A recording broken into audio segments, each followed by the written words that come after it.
ওখানে গিয়ে আরামে কাটাবে এবং ওই সংসদ সদস্যের এই পদটাকে এটাকে ক্যাপিটালাইজ করে তারা ব্যবসা করবে, তারা হচ্ছে জনগণের সাথে প্রতারণা করবে, তারা নতুন নতুন ঠিকাদারি লাইসেন্স করবে, নতুন নতুন ঠিকাদারি লাইসেন্স করে তারা বিদেশে পাচার করবে। ওই সব সংসদ সদস্যদের ঘুম হারাম করে দেবে ইনশাআল্লাহ। সৎ থাকার একটা অন্য ধরনের একটা আনন্দ আছে, এটা মাথা নিচু করে থাকতে হয় না। তারপরে হচ্ছে আমরা খুব আল্লাহ আমাদেরকে অহংকার আমাদেরকে না দিক, কিন্তু আমরা বলতে পারি যে বাংলাদেশে কেউ আমাদের কাছে 100 টাকা পাবে না, কেউ এসে 100 টাকার জন্য বসে থাকবে না, আমাদেরকে নির্বাচন কমিশন ঋণ খেলাপির জন্য আমাদেরকে বাতিল করবে না। আমাদের কাছে এই আত্মবিশ্বাসটা আমাদের আছে। আমরা জনগণের টাকা মেরে দেই নাই, আমরা জনগণের টাকা মেরে দিয়া নিজের সন্তানকে বিদেশে রেখে বিলাসী জীবন আমরা করি নাই। আমরা জনগণের টাকা নিয়ে আমরা ব্যবসা করে সেই টাকা হচ্ছে বিদেশে ছেলের নামে মেয়ের নামে আমরা পাচার করে দেই নাই। আমাদের এই আত্মবিশ্বাসটা আমাদের আছে। আমরা প্রয়োজনে মানুষের কাছে ভিক্ষা নিব, আমরা প্রয়োজনে মানুষের কাছে চাইব, প্রয়োজন পড়লে মানুষ আমাদেরকে দিবে। এবং আমাদেরকে একটা বিষয় আমাদেরকে মাথায় রাখতে হবে, আমাদের একমাত্র পুঁজি কিন্তু আমাদের সততা। এটাই হচ্ছে আমাদের একমাত্র পুঁজি, এটা ছাড়া কিন্তু ভাই আমাদের পুঁজি নাই। আমাদের ওই দিন একজন বলতেছে যে নির্বাচনে 2টা সার্ভিস, এক হচ্ছে ফুড সার্ভিস আর এটা হচ্ছে মাউথ সার্ভিস।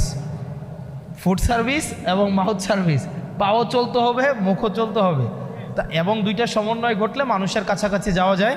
আর আরেকটা যেটা আমাদের কনস্ট্যান্ট পুঁজি সেটা হচ্ছে সততা। তো সেই জায়গা থেকে আমাদের রাজনীতি যদি আমরা দাঁড় করাইতে চাই, সেক্ষেত্রে কিন্তু বাবারে পাশে আসি বলে চলে গেলে হবে না, আমাদেরকে অর্থ দিয়েও সহায়তা করতে হবে, সমর্থন দিয়েও সহায়তা করতে হবে, আমাদের পাশে এসে দাঁড়াইতে হবে। তাইলে আমরা তরুণ প্রজন্ম আমরা রাজনীতিতে আসব।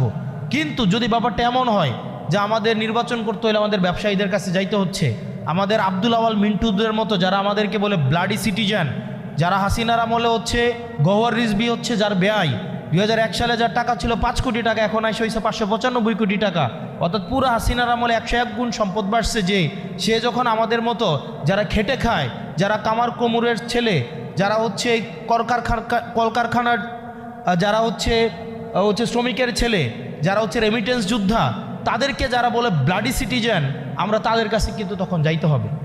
আপনারা কি চান এই এলিটদের কাছে আমাদের রাজনীতিটা আমরা বন্ধক দেই? আপনারা কি চান আমরা এলিটদের কাছে আমাদের রাজনীতি বন্ধক দেই?